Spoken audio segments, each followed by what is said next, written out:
شجاعت کے علاقے خانپور قاضیہ میں 23 جنوری کو بغیر اجازت کے دربار پر سالانہ عرس کی تقاریب منعقد کی گئیں۔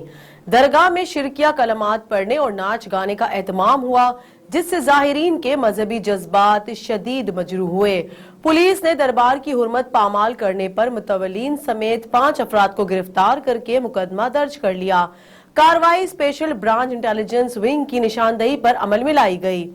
واضح رہے 23 جنوری کو بغیر اجازت کے دربار پر سالانہ عرس کی تقریب کے موقع پر وہاں موجود لوگوں نے لبیک اللہم لبیک کے کلمات پڑھ کر مزار کا طواف شروع کر دیا اور گانے چلا کر رقص کرنے لگے، جس کی ویڈیو سوشل میڈیا پر وائرل ہو گئی، جسے تمام حلقوں کی جانب سے شدید تنقید کا نشانہ بنایا گیا۔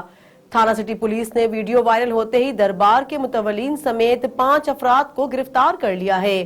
پولیس کے مطابق بغیر اجازت عرس کی تقریب کر کے اللہم لبیک کے کلمات کے ساتھ طواف کر کے زائرین کے جذبات کو مجروح کرنے کے جرم میں زیر دفعات 188 298 29 51 مقدمہ تھانہ سٹی میں درج کر لیا گیا ہے۔